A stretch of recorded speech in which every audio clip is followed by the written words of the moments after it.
Bonjour, bonjour, j'espère que vous allez super bien. Je reviens très rapidement vers vous à peine d'hier pour une troisième propriété de notre fonction particulière qu'on commence maintenant à la cerner et la connaître parfaitement. Voilà, la troisième propriété n'est autre que le fait de montrer que si f, notre fonction particulière, qui vérifie la propriété f de x plus f de y, est égal à f de x plus f de y, s'il n'est pas nul, alors doit exister cette fois-ci obligatoirement un z qui appartient à R tel que f de z est strictement inférieur à 0 cette fois-ci. On a déjà montré le fait que si f n'était pas nul, alors il existait un z dans R tel que f de z était égal à 0, était supérieur strictement à 0. Première propriété, on a montré que f de z était l'existence d'un z tel que f de z était strictement supérieur à 0. Deuxième propriété était la démonstration du fait que si f n'était pas nul, alors il doit obligatoirement exister un z tel que f de z est égal à 0. Maintenant, on va passer au fait de montrer que si f n'est pas la fonction nulle, alors il doit exister un z tel que f de z est strictement inférieur à 0. Donc, à tout de suite pour la solution. Vous allez mettre bien sûr la vidéo en pause si vous voulez travailler cette fonction ou si vous voulez directement passer à la solution. Ça dépend de votre acharnement. Je vous conseille d'y cogiter un petit peu. C'est pas très difficile, c'est très simple maintenant. À tout de suite pour la solution. Voilà, nous y sommes pour la démonstration de la propriété. Alors, on doit montrer l'existence, si f n'est pas nul, on doit démontrer l'existence d'un z tel que f de z est strictement inférieur à 0. Alors, trois cas possibles. Les trois cas qu'on va traiter. Premier cas, f de 0 strictement inférieur à 0. Deuxième cas, f de 0 est égal à 0. Et troisième cas, f de 0 est strictement inférieur à 0. OK? Pardon, strictement supérieur à 0. Parce que là, strictement inférieur à 0 étant traité ici.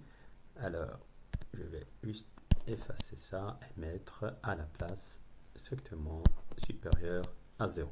Bien. Alors, commençons par le premier cas. f de 0, f n'est pas la fonction nulle, ok?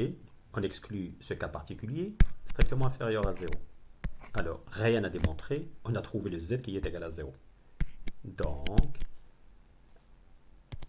z est égal à 0 et c'est le z cherché. Le voilà, il est égal à 0. Bien, deuxième cas. Deuxième cas, f de 0 est égal à 0. Bien. Alors, souvenez-vous, on va utiliser une propriété, la première propriété qu'on a démontrée pour cette fonction particulière. On a démontré qu'il doit absolument exister un z tel que f de z. Il existe un z tel que f de z était strictement supérieur à 0. On va utiliser cette première propriété. Hein? Donc, on va prendre ce z-là et on va calculer f de z moins f de z. D'une part, c'est égal à f de 0, puisque l'argument est égal à f de z moins f de z qui est égal à 0. Okay. D'autre part, je vais utiliser la propriété maintenant que vous connaissez très bien de cette fonction, c'est que ceci est égal à f de z plus f de moins f de z. Okay. Parce que je vais prendre ça comme étant égal à x et ça comme étant égal à f de y. Pour notre propriété, je vais l'appliquer et ça va me donner ça. Ok. Donc, d'une part, d'après la propriété, f de z moins f de z est égal à ceci. Et par calcul direct, c'est égal à f de 0. Mais n'oubliez pas que f de 0 est égal à 0. On est dans ce cas-ci. C'est égal à 0. Bien. Alors, ceci implique que f de moins f de z égal à moins f de z. F de z. Ok, le f de z, je vais le transmettre ici. Et il va devenir moins f de z. Mais n'oubliez pas que f de z est le z qu'on a montré, dont on a montré l'existence.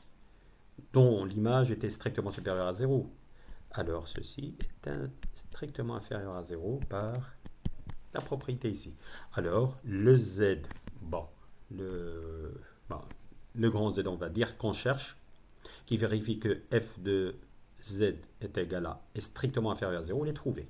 C'est ça, le nouveau Z, bon, ben, je vais noter grand Z, qu'on est en train de chercher. Et le tour est joué. Voilà, le Z cherché, puisque son image est strictement inférieure à 0. Bien, maintenant il reste un troisième cas, qui est un petit peu intéressant, bien évidemment, puisque ici, c'est très simple jusque-là. C'est le cas où j'ai f de 0 strictement supérieur à 0. Donc je ne vais pas utiliser le fait que voilà 0 et ce z, puisque, allez, elle est strictement supérieure à 0.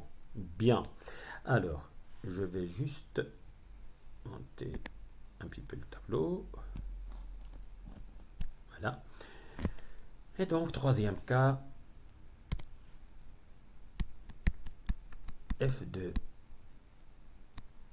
0 est strictement supérieur à 0.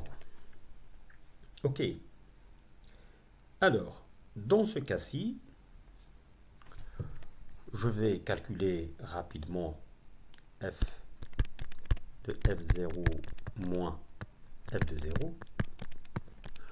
Je vais profiter du fait que maintenant vous êtes prêts, vous êtes familiarisé avec cette fonction. Je ne vais pas perdre trop de temps. Ça donne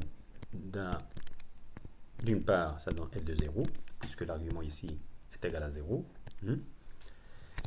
Et d'autre part, je vais utiliser la propriété de cette fonction, caractéristique de cette fonction, qui me dit que ça c'est égal à f de 0 plus f de moins f de 0. Et est égal, bien sûr, à f de 0. Alors, je simplifie par f de 0, qu'est-ce qu'il me reste?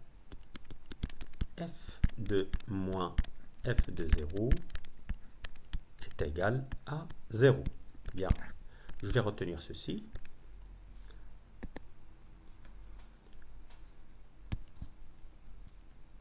Ok. Et je vais passer au calcul de f de moins 2f de 0 plus f de 0 qui est égal, d'une part, je vais calculer directement l'argument, moins de f de 0 plus f de 0, ça fait moins f de 0, est égal à f de moins f de 0, une seule fois, puisque si j'ai moins deux fois plus une fois, ça donne moins une fois, ok, qui, n'oublions pas, est égal à 0, bien, et d'autre part, je vais lui appliquer la propriété de la fonction, en prenant ça comme étant égal à x, et ça, f de y. Okay. Alors, ça va me donner, ceci va me donner f de 0 par la propriété de la fonction, propriété caractéristique de la fonction, f de 0 plus f de moins 2 f de 0, okay, qui est égal, d'autre part, à 0. Ok, bien. Alors, je vais transmettre ce terme dans d'autres membres.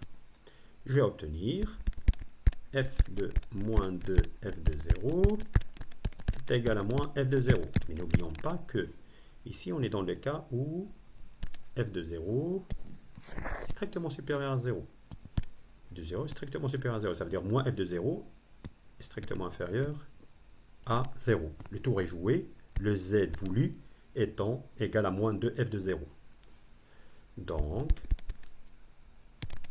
z cherché est égal à moins 2f de 0, car f de z est strictement inférieur à 0, et c'est ainsi que se clôture la démonstration de cette troisième propriété. Vous voyez que commence à s'acclimater avec cette fonction, et les propriétés deviennent de plus en plus évidentes. J'espère que vous avez bien aimé cette vidéo, que il vous a été utile. Je vais mettre la première vidéo dans la première vidéo qui annonce cette fonction dans la description à la fin. Et bien sûr, je réitère toujours ma demande de liker, aimer mes vidéos, de s'abonner, d'inciter l'entourage à s'abonner le plus massivement possible à cette chaîne. Vous allez ainsi participer à l'évolution de cette chaîne. Je vous remercie d'avance. Je vous souhaite de très bons moments de cogitation et de très bons moments en général. Et je vous donne rendez-vous à très bientôt. Merci. Au revoir.